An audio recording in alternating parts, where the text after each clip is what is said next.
adultos nesse momento. Também preciso registrar o meu agradecimento à Cidade das Artes, que é um espaço que sempre acolhe a leitura, o desenvolvimento, a construção, né, de uma vida mais cheia de sabedoria. Então, é um espaço que sempre nos acolhe, é um espaço muito agradável, cheio de imagens e palavras aí para nos fortalecer e nos enriquecer. Então, fico aqui com os meus agradecimentos a cada um. Muito obrigada. Agora, fiquem com a voz, a palavra de Luciana Galvão.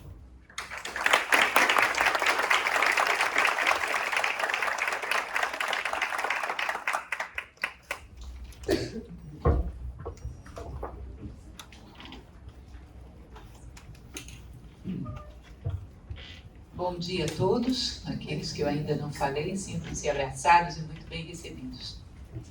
O nosso bate-papo de hoje vai ser sobre um tema que eu acho bastante interessante. Eu sempre imaginei, de uma forma bastante simples, que quando a gente coloca um filho no colégio, o colégio tem um currículo, a gente pode até discutir se esse currículo é completo ou não, se ele é adequado ou não, mas existe um currículo. Agora, imagine você, às vezes, um casal não tão maduro, jovem, vem uma criança. Qual é o currículo do que a gente deve passar para essa criança? Alguém tem isso? Isso existe? E muitas vezes não estamos realmente preparados. Achamos que é uma coisa intuitiva, que vai surgir. Nem sempre, nem sempre. Às vezes podemos nos esquecer de coisas fundamentais. Então, são muitos anos de filosofia. Eu tenho 33 anos de Nova Acrópole, alguns devem saber disso. Muitos anos de filosofia, inclusive ensinando para crianças também. Eu, diretamente, não sou professora de crianças, mas a instituição tem uma experiência de dar aulas para crianças desde 4 anos de idade, de filosofia.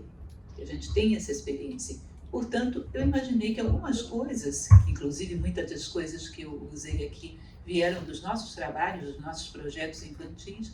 Algumas das coisas a gente poderia aconselhar. Não é nenhuma receita pronta, não é que isso seja o suficiente, deve ter um monte de outras coisas, mas aconselhar alguns elementos que dentro dessa experiência que a gente tem eu considero fundamental. Considerando que a gente não veio com um manual de instruções, que seria uma coisa de uma utilidade tremenda, né? Eu costumo dizer nas minhas palestras que quando você compra, às vezes, um liquidificador que só tem 2 velocidades, só faz clique e clique. Vem com um manual em 5 línguas te ensinando a fazer clique e clique. Não é isso? E um ser humano rico em possibilidades, rico em necessidades, a gente não vem com um manual de instruções. Tem que compilar a experiência daqueles que viveram. Muito disso que eu trouxe aqui para vocês é uma compilação de experiências daqueles que viveram, trabalharam com crianças, fizeram um trabalho filosoficamente interessante. Há outras abordagens. Eu sou uma filósofa, portanto eu trago um ponto de vista filosófico sobre como pode ser administrada a educação das crianças no sentido do que se pode dizer para elas para complementar a educação que damos. Tá certo? Então vamos lá. É aqui, né? Isso, tá certo. Então, eu começo exatamente por isso que eu já falei para vocês. A escola tem conteúdo programático, os pais não. Às vezes ficam lacunas daquilo que a gente faz. Portanto, tentar compilar a experiência daqueles que trabalharam com isso e ver o que pode nos interessar, não é isso? Perceber que se ensina por saber explicar, mas dar exemplo. Isso é muito importante não só para crianças, também para adolescentes. Essa é uma idade das emoções mais do que da razão. Não preciso explicar isso, isso é óbvio. E o campo emocional, gente, ele é uma esponja. Ele sente mais do que pensa, ele não pensa, ele toca e sente. Portanto, quando você está diante de uma criança ou de um adolescente, ele sente mais o que você é do que ouve o que você está dizendo. Às vezes são tão agitados, tão inquietos, que nem ouvem o que você está dizendo. Mas o que você é, eles sentem como se fosse uma esponja. Eles tocam o teu plano emocional como um todo. Portanto, é muito complicado quando há incoerências aí, quando há elementos que quebram essa conexão entre o que você faz e o que você diz. Entre aquilo que você está transmitindo do ponto de vista emocional e aquilo que você está dizendo. A gente, às vezes, adulto, não vê mais isso. Aliás, eu fico, às vezes, meio impressionada. Para a gente ter perdido essa percepção. Vocês não acham isso engraçado, não? Às vezes eu assisto palestras, aulas de professores, é como se eles dissessem assim, olha, a gente tem que ter aqui, tá ótimo. tem que ter força de vontade, tem que ter protagonismo, tem que ter iniciativa. Está quase caindo aqui. A gente às vezes não vê. Eu falei, gente, você viu que eu não vi, não. Nós perdemos essa conexão entre o que estamos vendo, sentindo e aquilo que estamos pensando. A gente criou uma vala entre as duas coisas. Portanto, a gente não vê nada, só fica ouvindo o que a pessoa fala. A criança tem isso e é muito forte. Portanto, você saiba que quando você tiver um filho ou quando você for educador de uma criança, de um adolescente, tudo que você é mensagem para eles. Eles te sentem por completo. E porque eles te sentem por completo, há que procurar a coerência, a integridade. Que aquilo que você transmite seja aquilo que você vive. Porque senão você gera confusões aí e perde a credibilidade junto a eles. Uma das coisas que eu acho mais importante, não preciso dizer para vocês, todo mundo sabe que ele vai passar por um mundo agressivo, com mensagens muito agressivas. E que num determinado momento é extremamente importante que a tua opinião, a tua voz, tenha mais eco para ele do que as vozes externas. E o elemento fundamental para que a tua voz tenha mais percepção, seja melhor recebida do que as outras vozes, é ele confiar em você, perceber essa integridade. Se ele percebe essa integridade, você vira quase que um pequeno herói para ele. E ele vai confiar, e o peso daquilo que você diz vai ser 10 vezes o que o outro diga. Agora, se ele sente incoerência, você perde a autoridade diante dessa criança, desse adolescente. Ele vai procurar heróis do lado de fora. Às vezes, de maneira bem imatura. E às vezes manipulado por coisas que a gente é melhor nem pensar. Né? Então, é muito importante que a conquista dessa coerência, dessa integridade. Que ele não sinta a perfeição, que nenhum de nós é perfeito, mas um ânimo constante de aperfeiçoamento. Que isso sim é humano e possível para qualquer um de nós. Ele perceba que nós somos aprendizes, mas que estamos levando a vida a sério. Estamos realmente tentando aplicar aquilo que a gente acredita. Então, isso exige a revisão de nós mesmos. Todos acabam crescendo. Por isso existe uma frase filosófica que eu gosto muito, que diz que o primeiro aluno, seu primeiro discípulo, seu primeiro aprendiz, é a sua personalidade. É ela mesma. Primeiro que você está educando é você mesmo, para que isso possa ter alguma eficiência, chegue a alguém com abrangência, com profundidade. O primeiro que você tem que educar é a si próprio. É a ideia do sacro ofício, ofício sagrado, que deu origem à palavra sacrifício, que se esvaziou tanto, né? Sacrifício parece que você está sendo mutilado. Não, sacrifício é o sacro ofício, ofício sagrado de ser, para que outros, através de você, possam ser também. Você vai na frente. Isso é fundamental. Né? Vamos dar sugestões, nada de pronto ou fechado, como também já falamos. Eu acho que cada um de vocês, eu até estimulo muito isso, pode, fechar essa palestra, ter uma série de outras sugestões igualmente interessantes. E espero que seja assim. As nossas palestras são para impulsionar a capacidade de cada um de refletir e criar dentro da sua vida de maneira adequada, segundo valores humanos. Saber vacinar contra elementos negativos, contando histórias, conversando, vivendo juntos. Eu achei importante colocar isso, porque ao longo da palestra eu coloco todos os elementos de uma maneira muito positiva, falando sobre valores, que eu acho que isso é o fundamental. Mas de vez em quando também saber vacinar, ou seja, criar histórias que mostrem que existe um lado sombrio na vida, que certas coisas eles têm que se proteger. Também um elemento. Criar histórias é uma coisa que todo mundo assusta, diz, eu não vou dar conta disso. É fundamental, gente, e a gente dá conta. Quando você começa a trabalhar com a imaginação e você confia em si próprio, eu tenho inclusive um curso que eu dou de storytelling, só falando sobre isso. Você cria histórias muito bem feitas, muito boas, que transmitem mais ou menos a mensagem simbolicamente daquilo que você está querendo dizer. Ter coragem para fazer.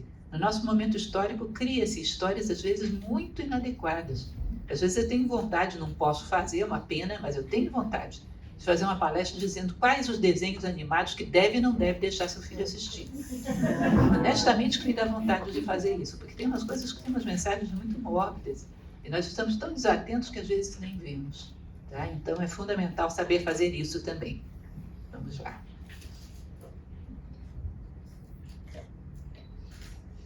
Habilidades e provocações para a conversa. Então, eu vou colocando algumas habilidades que são necessárias e como seria uma sugestão de você puxar assunto com a criança sobre isso. Como é que a gente puxaria assunto para que a criança pudesse entrar nesse assunto, nesse valor, de uma maneira harmoniosa. Ela pudesse perceber isso como necessário.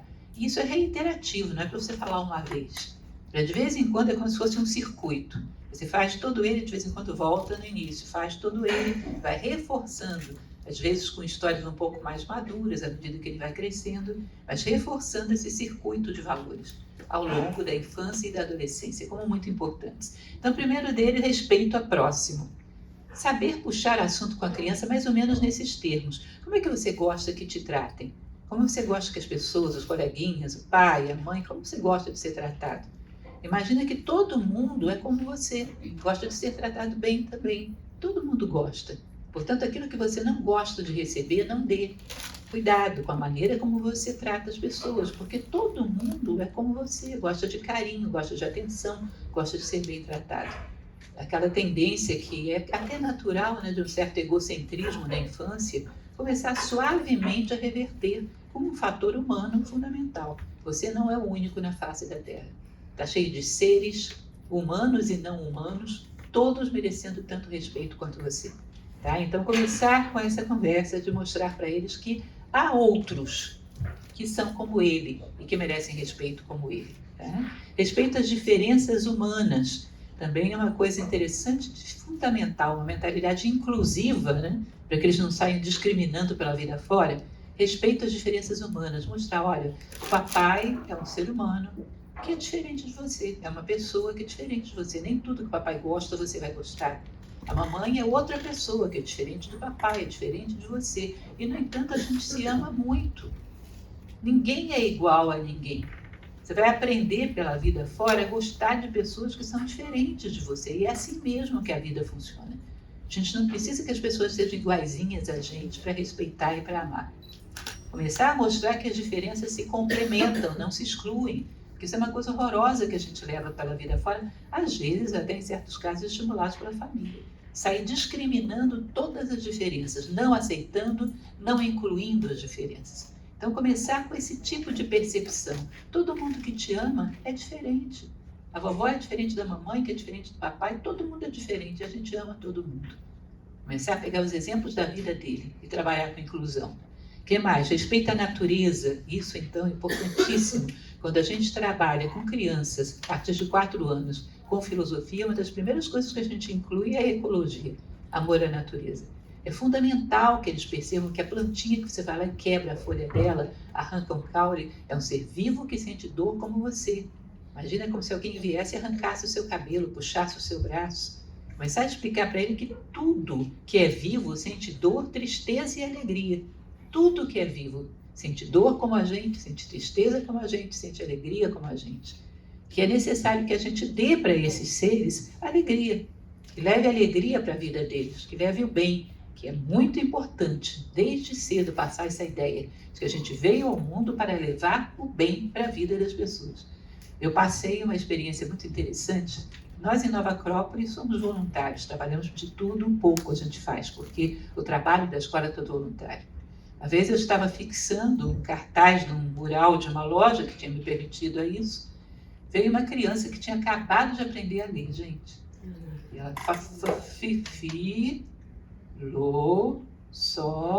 filosofia. Moça, o que é filosofia? Gente, que sufoco. Você diz para uma criança dessa com definição platônica? E foi a ideia que me veio. Filosofia é uma coisa que traz bem para a vida das pessoas. E eu sei que eu falei sério, falei certo. Desde cedo começar a passar essa importância de que a gente veio aqui para trazer bem para a vida das pessoas. Tá? E para a vida das plantas, e para a vida dos animais, e para a vida da natureza como tudo, até os objetos inanimados, nós vamos falar. Há que aprender a respeitar, a ter consideração e carinho pelas coisas. Então, começar a passar essa ideia. São seres que sentem dor. Dor é bom? Tristeza é bom? Não. São seres que sentem exatamente o mundo como você sente. Cuidado com o que você faz para os outros. Tá? Não viemos ao mundo para fazer os outros sofrerem. Viemos para trazer bem. O que mais temos aqui? Respeito aos objetos. A natureza deu o material e muita gente trabalhou para que você tivesse esse objeto. Todo esse trabalho está aí dentro. Essa cadeira, esse copinho que você está querendo destruir, aí dentro tem material que veio da natureza, a natureza teve um trabalhão para fazer isso. se é borracha ou látex da seringueira, ela passou um tempo fabricando aquilo, enfim. Aí depois veio gente, trabalhou também, colocou o seu melhor ali. O que você tem aqui é um conjunto de esforços da natureza e do homem, para isso existir aqui. É esse trabalho todo que está aí dentro que você tem que respeitar. Isso foi feito para te servir. Respeite essa finalidade. Foi feito para que você usasse, mas usasse com respeito, como uma coisa que foi muito carinho, foi muita energia, foi muito trabalho para fazer. É como você fazer um desenho, entregar para a mamãe, para o papai e eles pegarem e rasgarem na sua frente. Ninguém gostaria disso. Aquilo que você fez, que colocou energia, que colocou o seu melhor, você gosta que seja recebido com carinho. Portanto, cuidado com as coisas, a maneira como você usa e trata as coisas. Isso é um princípio fundamental para, entre outras coisas, até mesmo uma mentalidade de economia pessoal, que hoje falta tanto, né? Economia pessoal básica, às vezes as pessoas não sabem. Eu tive um amigo, hoje ele já não está mais entre nós, mas era uma pessoa muito especial e tinha uma habilidade para a administração da economia pessoal dele que era uma coisa impressionante. Multiplicava os recursos que tinha através de organização, poupança e tudo mais. Ele costumava dizer que se você olha uma moedinha no chão, não abaixa para pegar, você vai ter problemas econômicos. Não sabe valorizar as pequenas coisas e, portanto, atropelará as grandes também. E é mais ou menos isso. E a sociedade ensina, às vezes, as crianças e adolescentes a serem esbanjadores. E aquilo ali vai ser uma vida econômica toda desorganizada e um fator também predatório junto à natureza. Ensine também a respeitar as coisas, fundamental. Vamos lá passar. Trabalho. Mais uma vez, um reforço daquilo que falamos lá nos objetos. Quando alguém trabalha, coloca uma parte da vida dela ali, de presente para quem recebe. Dá valor e agradecer. Você está recebendo qualquer objeto, qualquer coisa, você está recebendo uma parte da vida de alguém. Alguém te deu um momento da vidinha dele, um tempo da vidinha dele. Respeite e agradeça. Todo trabalho é vida. Você está recebendo vida de um monte de gente. Quando receber algo que alguém fez, algum produto, alguma coisa, algum trabalho que a pessoa fez na sua casa, respeite e agradeça. É um pouco da vida dela que ela está te dando. Ensine isso, que em todo trabalho está contido vida, para que ela aprenda a reconhecer isso e a respeitar. Tenta fazer igual, para você ver. Tenta limpar toda a casa como a sua mãe limpou, seu pai limpou. Tenta fazer, para você ver que fica pior do que estava antes. É muito mais comum do que vocês imaginam. A dificuldade em compartilhar trabalho, em trabalhar em equipe. E só o trabalho em equipe nos permite fazer grandes coisas. Então, desde pequenininho, mostrar, quando a gente trabalha junto, a gente faz grandes coisas e grandes amigos. Aprenda sempre a valorizar quando você tem alguém para trabalhar com você. Desde pequenininha, quando recebe a visita do coleguinha em casa, vai construir lá com um pequeno construtor, qualquer coisa que vai fazer, tem que perceber como é bom quando tem mais de uma pessoa somando esforços. Criar uma mentalidade positiva em relação a isso. Tem gente que já tem, como se diz, o pé atrás, antes de que chegue a situação. E lá vem alguém para me atrapalhar. Essas são pessoas que a vida inteira têm dificuldade para trabalhar em equipe. Convivência. Perceber as necessidades alheias e ter empatia. Coloquei aqui uma abordagem possível. Quando eu vejo alguém sofrendo, devo oferecer ajuda. Assim como quando levamos água para a plantinha que está seca.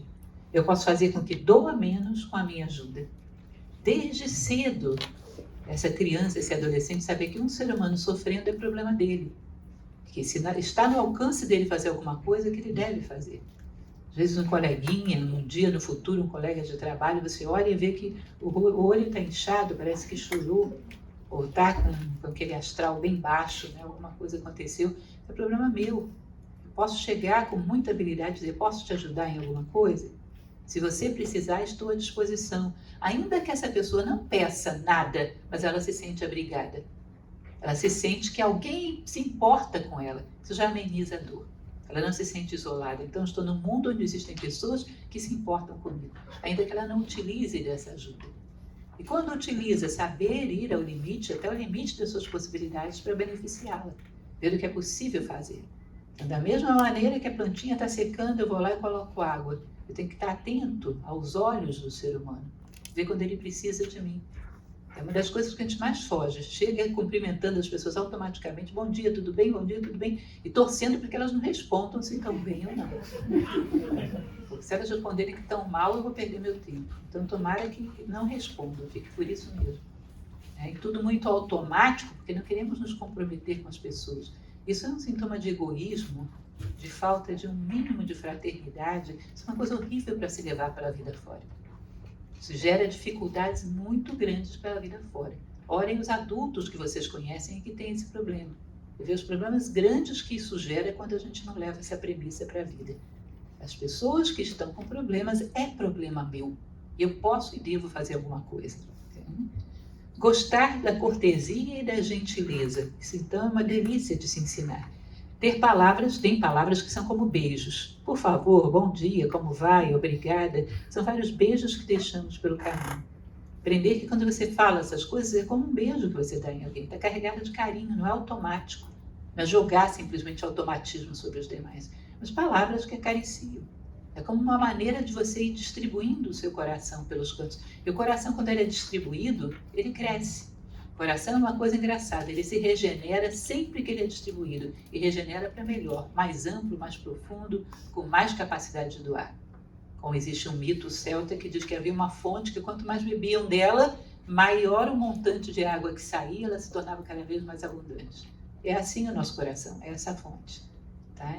Então, ele fazer essas coisas sem mecanicidade, com vida. Eu fico imaginando, gente, daqui, sei lá, 500 anos, quando forem examinar o nosso momento histórico e forem perceber as coisas inadequadas que a gente fazia, as coisas erradas que a gente fazia, eu tenho certeza que uma delas vai ser ignorar completamente o ser humano que passa por nós.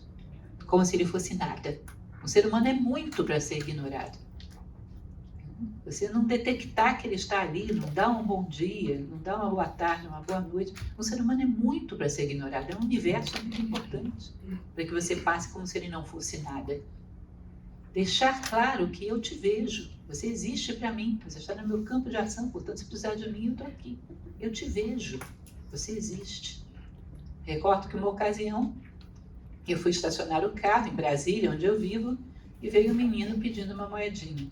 Eu remexi a minha bolsa, realmente não tinha esse hábito que a gente tem de andar só com cartão de crédito. Não tinha nada para dar para ele. Eu olhei bem nos olhos dele e falei, filho, hoje a tia não tem. Da próxima vez eu dou, tá? Eu achei tão engraçado porque ele saiu tão satisfeito que às vezes eu penso que ele precisava mais daquilo do que de uma moeda. Que alguém dedicasse algum tempo, considerasse ele como um ser humano, olhasse para ele, falasse com ele, olhando nos olhos, considerando que ele existe. Talvez ele estivesse precisando daquilo mais do que de uma moeda. E é assim mesmo a vida. Aprender a dar essas palavras beijo é uma forma de distribuir carinho, de ampliar nosso coração. Ter paciência. É como se você imaginasse uma pessoa que você conhece. Fixa na tua memória. Fulano é isso, que é o que de melhor ele tem. Fulano é tal coisa. Imagina, fulano é muito prestativo. Eu fixo isso, fulano prestativo. Aí um belo dia, como a personalidade oscila, você encontra aquela pessoa colérica, entristecida, numa situação emocional ruim. Ela está ali nervosa, às vezes te trata mal, de uma maneira meio rude. É como se você dissesse, alguém tomou posse da consciência dessa pessoa. A criança dela rebelde provavelmente tomou o governo aí. Você é passageiro. Eu vou continuar tratando como se fosse aquela pessoa que eu conheço. E ignorar essa criança intrometida que se meteu no meio. Porque aí você se alia àquilo que ele tem de melhor, para que vença essa sombra. Isso é uma explicação para adultos, mas você pode passar isso para criança também. Como é bom quando as pessoas que amam a gente têm paciência para esperar a gente voltar ao normal. Como é bom saber que eu posso contar com a paciência das pessoas que me amam para me esperar voltar ao normal. Se é tão bom assim, é bom fazer isso pelas pessoas também. Né? Então, tem dias que estamos alegres, em outros estamos tristes, animados ou desanimados, calmos ou com raiva. Quem tem paciência com a gente é como se dissesse, eu te amo e vou esperar esse sentimento ruim passar. Eu estou aqui, estou esperando isso passar para encontrar você de verdade. E ouvir isso ajuda a passar mais rápido. Alguém que chega para você e diz alguma coisa equivalente a isso. Eu te amo e vou esperar essa fase ruim passar, porque isso não é você. Ouvir isso é uma carícia que nos ajuda a vencer essa má fase. Tá? Então, ensiná-lo a ter paciência com as pessoas. Porque, infelizmente, vivemos num mundo dual e de muitas instabilidades. Quem venceu completamente todas as suas instabilidades é um sábio. E nós não somos sábios. Ainda temos muito que caminhar. Às vezes, um momento como esse serve para romper com uma amizade, estragar uma relação, se nós não sabemos ter paciência. Considerar a gangorra em que vivemos, todos os seres humanos. O que mais? Controlar emoções explosivas. Explicar para ele, toda vez que alguma coisa explode, machuca pessoas. Tem que apagar o fogo antes que exploda. Explicar que quando ele começa a ficar com raiva, ele tem que saber o que fazer para passar a raiva. Porque se a gente não sabe o que fazer, daqui a pouco explode. Quando a gente explode, sempre faz besteira. Quando começa o fogo, daqui a pouco vai explodir. Quando explode, sempre machuca a gente. Então, saber, na hora que vem a raiva, fazer alguma coisa para que a raiva passe. Não deixar chegar à explosão, porque a gente não quer machucar ninguém. E a explosão nunca é benéfica. A gente não consegue as coisas explodindo em cima das pessoas. Consegue as coisas através de uma razão lúcida, de uma emoção sensata. Portanto, ensinar para ele que é um prejuízo terrível a pessoa descontrolada. Pela vida fora. Para pensar os nossos momentos de descontrole. Quanto a gente perdeu. Quantas portas se fecharam. Ensine a ele desde cedo que ele tem que saber se controlar. Não é liberar tudo. É saber se controlar. Quando vem a raiva, que é uma coisa muito destrutiva, vai passear, vai brincar com os bichinhos, vai brincar com o seu brinquedo. Só volta quando a raiva passar. Não deixa a raiva aumentar porque ela explode. E quando explode sempre machuca. E a gente não veio para o mundo para machucar ninguém. Não resolve nada assim, nada. Não sei se vocês já chegaram, às vezes a gente chega no balcão de aeroporto, eles têm overbook, aquela coisa horrorosa, a gente tinha uma passagem, de repente não tem mais nada, todo mundo nervoso, querendo agredir o funcionário que está ali. Aquele que fica calmo normalmente é o primeiro que se consegue um lugar para ele. Não é assim? E ninguém consegue nada explodindo em cima de ninguém. Não funciona, não é assim que a vida funciona. Então ensinar desde cedo para que ele não passe por isso.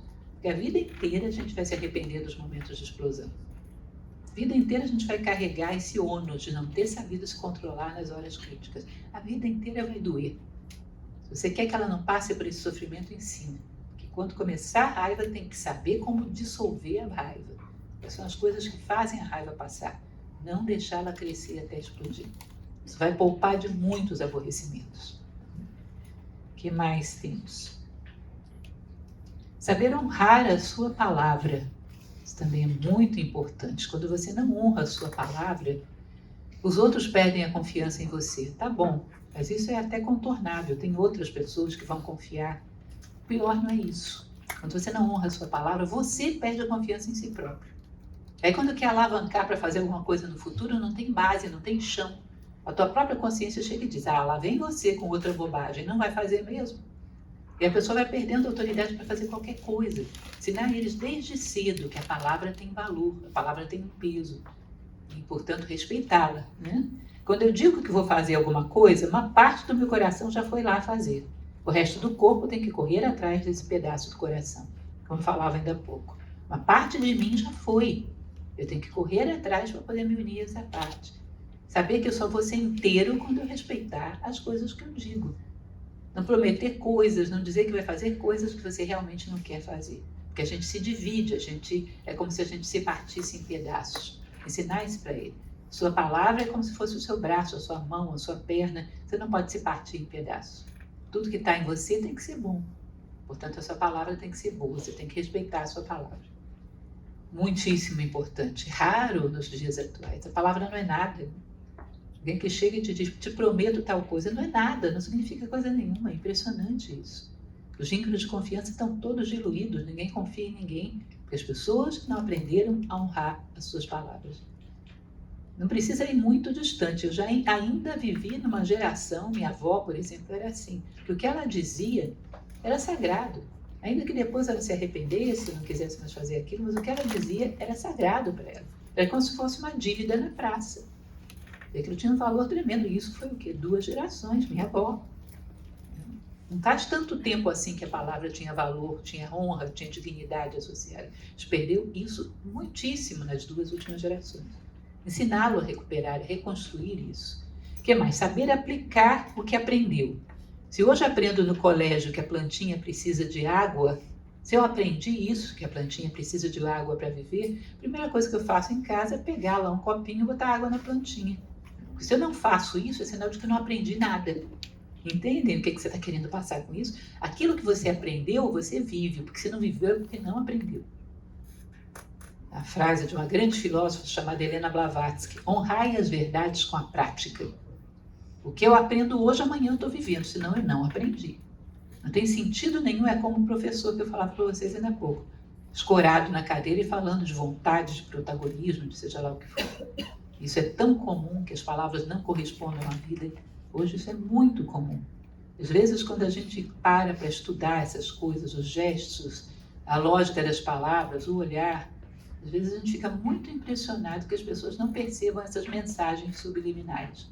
A pessoa está falando uma coisa, se você tira o som do teu vídeo, fica só olhando a expressão facial, só o olhar, você vê que o que ele está passando nesses elementos é totalmente contraditório ao que ele está dizendo. Incoerência entre palavra e ação é terrível e é muito comum no nosso momento histórico. Então, saber que você só aprendeu aquilo que você vive. Diante de uma situação de risco, uma situação limite, você é as respostas que você dá diante da vida. Eu falo a vida inteira sobre o medo, sobre o medo, sobre o medo, como dominar o medo. Aí surge um ratinho aqui, eu pulo em cima da mesa e entro em pânico. O que vocês vão dizer de mim? Balela. Ela não sabe nada de mim. A maneira como você responde à vida é que te diz o que você realmente sabe. O resto é balela. Então, ensinar ele. Se eu aprendi uma coisa, daqui a pouco eu tenho que estar fazendo, senão eu não aprendi. Não foi nada. Entrou por um ouvido, saiu pelo outro. Desde pequenininho ensinar isso. Entender seu papel no mundo. Tirar da cabeça da criança, isso eu acho importantíssimo, que ela é insignificante, que tem tanta gente no mundo que ela não faz diferença nenhuma. Eu sempre brigo com isso no modelo educacional que a gente tem. Vai falar de um cientista, vai falar, sei lá, de Albert Einstein, vai falar de um historiador, de um biólogo, seja o que for. Tal pessoa fez tal coisa. Tá bom, isso é a história que você conta. Mas diz, ainda falta continuar esse trabalho. Essa ponta está solta, quem sabe é você que vai continuar. Você é tão capaz quanto essa pessoa. Tem pontas soltas, a vida está toda por fazer, não está nada pronto. Quem sabe é você que vai levar isso adiante. Eu sempre gosto de uma história que Arthur Evans, que era um grande historiador, trabalhou na civilização minoico-micênica, em Creta, e teve uma escrita que ele não conseguiu decifrar, a linear B. Aí ele chegou, foi fazer uma palestra no colégio em Londres, para crianças, assim, pré-adolescentes, faixa de 11 a 13 anos. E ele falou dessa linear B que ele não tinha decifrado e que deixava aquilo para o futuro. E tinha um menininho lá assistindo. Esse menino foi lá e decifrou. Esse menino dessa turma dele. Exatamente porque ele passou, olha, eu estou deixando para vocês uma coisa para fazer. Eu confio que vocês podem. Eles têm que se sentir importantes e relevantes no mundo. Isso é fundamental para que tenham motivação, para que não achem que estão chegando no mundo onde tudo foi feito e eles não fazem diferença nenhuma. Isso é fatal, isso tira motivação, isso tira estímulo. Tá? Então, chegar e dizer, se nasce uma pequena flor no jardim, o jardim inteiro fica mais bonito. Quando eu faço coisas boas, ainda que pequenininhas, o mundo inteiro fica mais bonito. Eu sou importante dentro do jardim da humanidade. Pode parecer meio lugar comum, mas é uma ideia, é uma imagem que para a criança é acessível. É uma imagem. Eu sou importante no jardim da humanidade. Eu faço diferença. O mundo está esperando o que eu vim dizer. Isso é fundamental para a autoestima e para o estímulo dessa criança em relação ao conhecimento, por exemplo. O mundo está esperando o que eu vim dizer. Certo? Continuando.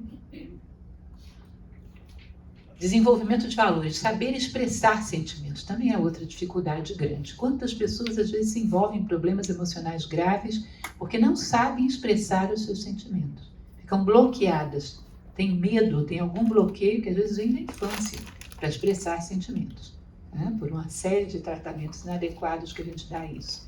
Ensinar a ele que é importante saber escolher a pessoa que ele confie, mas saber expressar sentimentos. Se dói o meu joelho, eu tenho que contar para alguém, para que a pessoa passe um remédio e fique bom. Se alguma coisa dói no meu coração, eu tenho que também saber contar, para que alguém possa me ajudar. Ensinar que ele tem que saber que também dói nesse plano de tristeza, também dói nesse plano de frustração, também tem dores aí, que ele tem que saber também pedir ajuda. que também se pode ajudar aí. E que do mesmo jeito que ele pede ajuda quando rala o joelho, ele deve saber pedir ajuda quando está triste. Saber compartilhar esse mundo emocional. Isso é fundamental para abrir uma janela entre a psique dele e o mundo. Senão fica a vida inteira isolado e não sabe expressar o que tem. Muito importante também transmitir. Saber economizar. Não pensem vocês que isso é só questão de ter dinheiro. Não se trata disso. Trata-se de respeito à vida. Cada coisa que nos serve, respeitá-la, saber tirar dela a sua maior utilidade, fazer com que ela complete a sua utilidade no mundo. Isso é uma maneira de poupar a energia do tempo, da vida dos outros, faz parte de vários aspectos da vida. Não é só ter dinheiro. Saber economizar é uma virtude e é fundamental. Né? Cada vez que alguma coisa boa vai para o lixo, significa que alguém no mundo deixou de ganhar essa coisa boa. Temos que ter cuidado com aquilo que usamos. Tem muita gente no mundo que tem muitas necessidades. Você pega uma coisa boa, quebra, estraga, joga no lixo, alguém deixou de receber essa coisa boa. E alguém estava precisando dela. As coisas boas têm necessidade delas pelo mundo afora. Cuidado, respeito. Cadê aquele tempo que as coisas duravam um tempo enorme? Também não faz tanto tempo. Eu já não sou lá das mais jovens, mas também não estou tão avançada assim em idade. A minha infância e adolescência foi uma televisão só, a Zenith. Eu me lembrava dela. Me lembro até hoje. Eu já saí de casa para me casar e a Zenith estava lá. Ela chegou, eu era pequena, a Zenith estava lá, firme e forte. Algum de vocês teve Zenith? Não faz muito tempo que as coisas duravam. Por que a gente chegou nesse estado de tão descartável? As coisas não valem nada, não tem um pingo de piedade para as coisas bem feitas que você estraga, deteriora sem cuidado, joga no lixo cedo, não tem um mínimo de cuidado e não dói na nossa consciência. Não dói na nossa consciência sermos predadores, isso tem que doer. Estraguei alguma coisa que ainda podia servir, joguei fora alguma coisa que ainda podia servir, tem que ter uma dorzinha, tem que sentir que ali eu joguei fora uma coisa que tem valor, que poderia ter valor para alguém e que eu desperdicei. Ele tem que entender que o desperdício é algo ruim, tem que doer um pouquinho. Isso é fundamental para a vida. Saber fazer sínteses. Pensem numa coisa que é fundamental. Vocês podem achar que é uma besteira. É das coisas mais importantes que eu estou falando aqui. Alguns de vocês sabem que eu sou professora de técnica de estudo. Aí quando as pessoas me perguntam o que é mais difícil ensinar em técnica de estudo? Olha, gente, não tenho sombra de dúvidas. É fazer um resumo.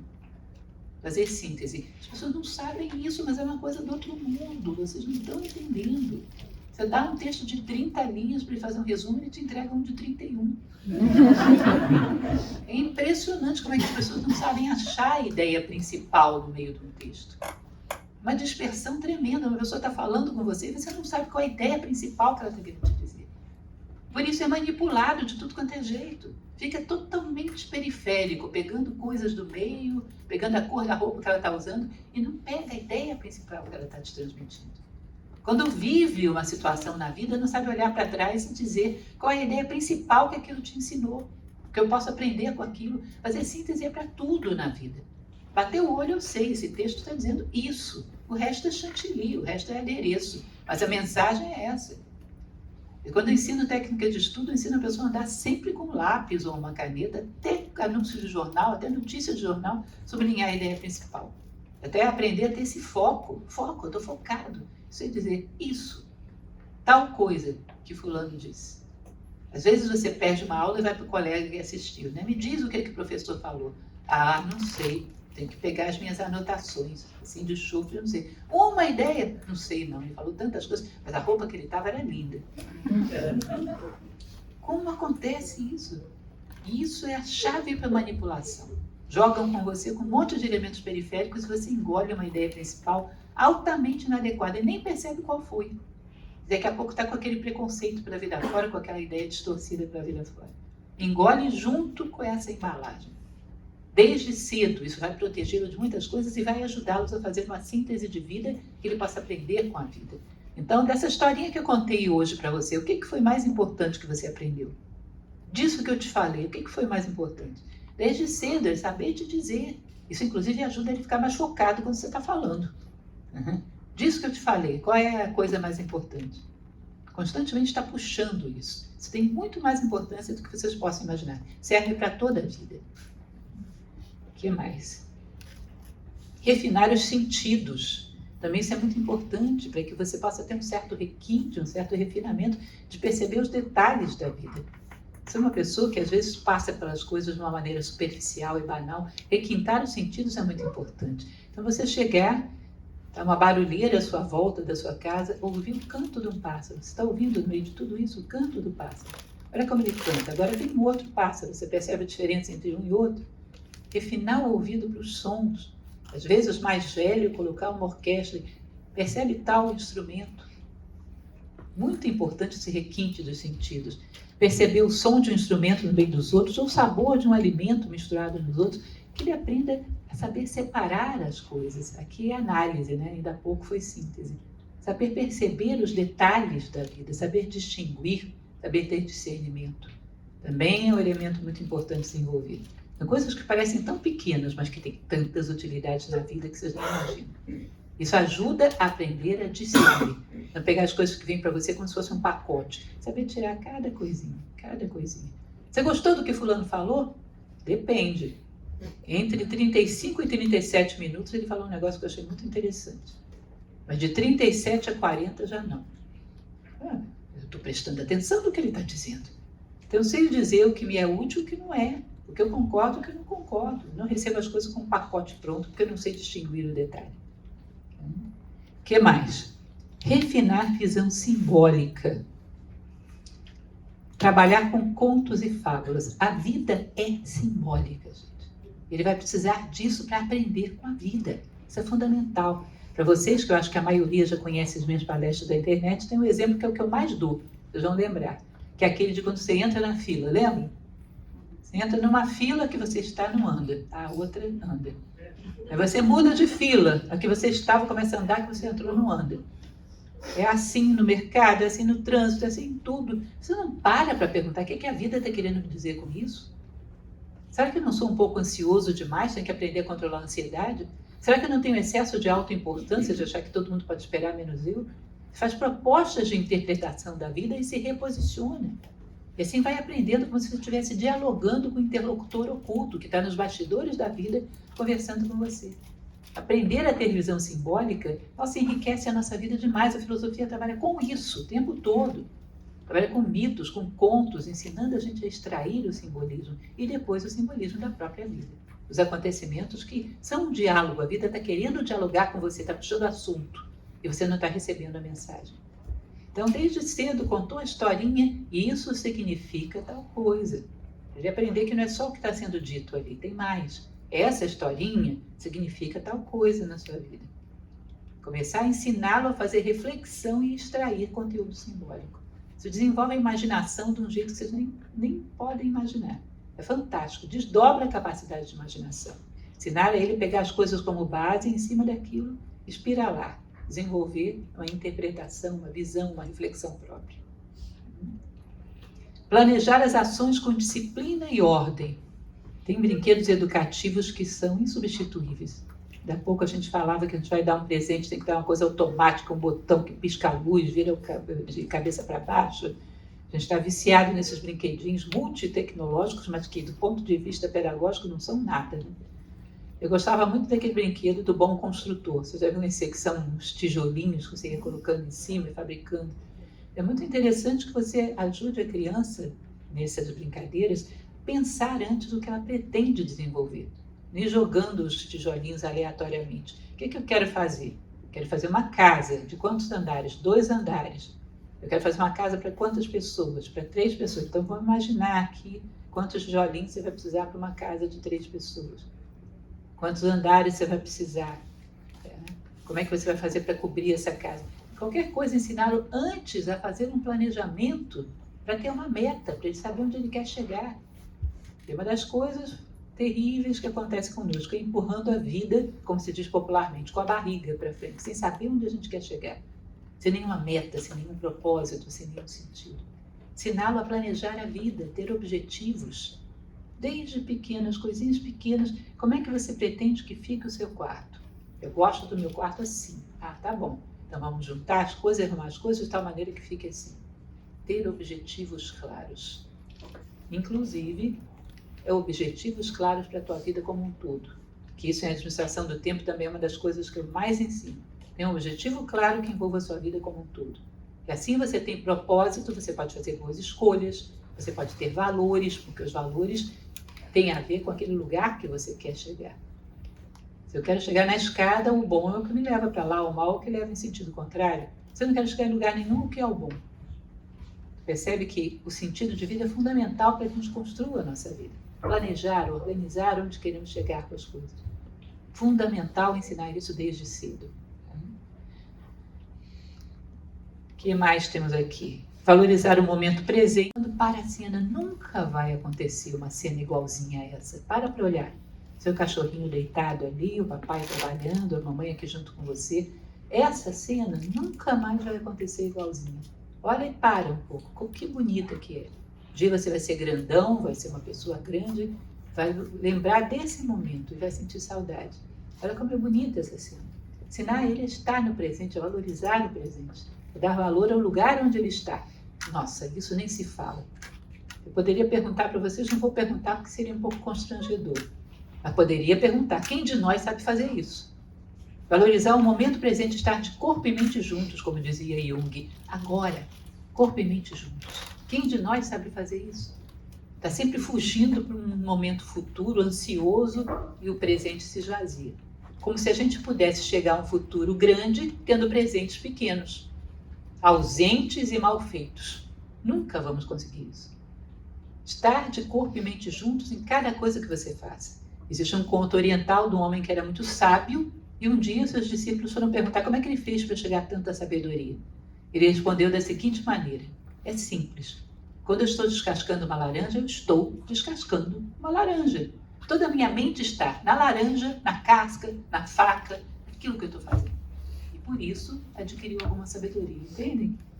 A gente teria que ter essa capacidade. Eu estou descascando a laranja, onde é que eu estou? Na laranja, na casca, na faca, é aqui que eu estou.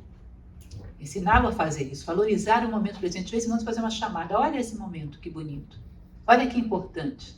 Vida inteira isso vai ser importante para você. Ensiná-lo a estar no momento presente.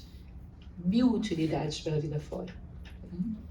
Ter um sentido de vida, tomando como exemplo um ser humano bom e honrado. Isso Platão falava demais na sua obra. A República e as Leis, dizer que cada ser humano deveria ter um herói de estimação, uma pessoa boa que se conheceu. O vovô era tão bom, aqui nessa situação o vovô teria feito tal coisa. O vovô era honesto, íntegro, uma pessoa boa. Aqui o vovô teria feito tal coisa. Ou um personagem histórico que você conheça, de vez em quando dizer, olha, aqui fulano de tal faria tal coisa. E comece a se espelhar em grandes exemplos. As sementes de grandeza em nós necessitam de uma imagem para florescer e germinar. Isso é epíteto, um grande filósofo do passado. Como se você estivesse esculpindo, você tem um modelo, ela está sentada ali, a pedra está aqui, eu estou trabalhando a pedra conforme o modelo que eu estou vendo. É assim que a gente trabalha nós mesmos, ter referenciais de onde eu quero chegar com tudo isso. Referenciais que podem ter sido uma pessoa próxima ou uma pessoa distante. De vez em quando fazer essa visão. Olha, nessa situação fulaninha eu acho que faria tal coisa. O que você acha? Algum personagem histórico que é um herói para ele, ou algum personagem da vida real, o que você acha que fulaninho faria nessa situação? Para que ele tenha um ideal e saiba como ir construindo as suas possibilidades para chegar a esse ideal em algum momento. Isso é um idealista, tem um ideal e trabalha para construir a si próprio e chegar mais próximo dele. Isso é muito, muito importante. Se você não tem esse referencial que você construiu, essa capacidade psíquica de se guiar por referencial continua existindo. Aí você vai querer ser igual ao astro da telenovela, das 8, das 9, sei lá de onde. Porque esse espaço não fica vazio, ele é ocupado. Quando você vê, você está se comportando de uma maneira banal, igual o astro da telenovela. Vocês não veem pela rua, cá entre nós, gente. Para mim é difícil porque eu não assisto telenovela, mas eu sei que acontece. Um personagem de uma telenovela tem um tique nervoso, tem um comportamento, veste uma roupa, daqui a pouco está cheio de gente na rua assim. Não veem isso? Isso acontece num nível mais concreto e num nível mais sutil também. E olha, cá entre nós, não espalhem para ninguém que eu falei isso, mas em geral, personagens de telenovela são os inúteis de marca maior. Não fazem nada a não ser brigar uns com os outros e querer namorar alguém. Nada mais além disso. Somos indutas que você não vai ver um herói, uma pessoa que modifique o mundo dentro de uma telenovela. Portanto, se você não escolhe em que você vai se espelhar, você acaba se espelhando em modelos fúteis da sociedade. O herói de Hollywood, o herói da telenovela, e começa a modelar a si próprio segundo modelos que você conscientemente não gostaria. Mas nós necessitamos desse modelo e vamos colocar alguma coisa aí. Coloque conscientemente, ensine a criança e adolescente a colocar conscientemente qual é o modelo para ele. Saber ser feliz agora, isso também é muito importante. Felicidade não está em outro lugar, está agora. Existe uma frase também de Epíteto, que é um grande filósofo estoico do passado, que ele dizia que a felicidade é um verbo, é a prática constante, contínua e permanente de atos de valor. Ou seja, cada vez que a gente faz algo que seja humano, que seja baseado em valores, agora eu sou feliz por causa disso. A felicidade não está em outro lugar, está aqui. Quando eu sou humano, o passo seguinte é estar feliz. Então, de vez em quando, chegar no final do dia e dizer, eu fiz tudo o que tinha que fazer hoje com amor. Eu posso me sentir feliz agora, neste momento. Cada vez que eu faço uma coisa da qual eu me orgulho, porque foi humana, foi bonita, eu fiz o certo, tem que aprender que a felicidade vem na hora. A felicidade não está no futuro, está aqui. A única coisa ideal que a gente pode ter é a nossa ação ideal quando a gente faz. E isso é um motivo suficiente para a felicidade. Garantir que ele tenha felicidade para vir afora. Dicas finais. Aqui havia um esforço nosso para sermos tudo aquilo que pretendemos transmitir. Como já falei para vocês, o sacro ofício de ser exemplo. Não só os pais, mas todo educador. E vou te contar uma coisa. Todas as pessoas da sociedade, em algum momento, são educadores para crianças e adolescentes. Eu me lembro da minha situação de infância, que uma das pessoas que eu mais admirava era o pipoqueiro que ficava na frente da escola. A paciência e o carinho que ele tinha com todas as crianças, até com as mais chatas. Todo mundo gostava dele. Era um referencial para mim. Ele era um educador, um pipoqueiro. Quem não pode ser um educador? Todo mundo, e o tempo todo, tem essa responsabilidade de ser para que outros sejam. Essa história de quem educa são os pais. Olha, vamos e venhamos. Eu educo meu filho porque sou pai. É sair da cerquinha da minha casa, eu não educo mais ninguém, porque eu não sou pai. Então eu sou educador e deseducador ao mesmo tempo, eu não sou nada. Se você é educador, você é sempre. Ou então não é nunca. Está usando uma máscara para o teu filho, ele vai perceber porque ele é muito sensível. Ou você se coloca numa posição de educador sempre, você não vai ser em lugar nenhum. É assim que funciona. Contar histórias, criar histórias com objetivo, conversar, usar as situações da vida para exemplificar, saber viver junto. Pega uma situação, opa, hoje a gente viveu tal coisa. Vamos sentar e conversar sobre isso mais tarde. Isso lembra um conto, isso lembra uma situação. Olha que bonito que foi isso que aconteceu. Ou isso que aconteceu, você imagina que tal herói teria feito isso? Não. Você não admira tanto tal herói? Então tenta ficar parecido com ele. Isso que você fez hoje não foi parecido com tal herói que você gosta tanto. Aproveitar as situações da vida para ilustrar aquilo que seria interessante para que ele cresça. Estar atento a oportunidades de educar, a partir dos fatos que vão sendo gerados na vida. Uma vez, isso não tem tanto tempo, eu fui dar uma palestra num órgão e era um órgão público, parece que estava tendo uma campanha de vacinação lá e passou por mim uma mãe que estava levando um filho aparentemente para se vacinar.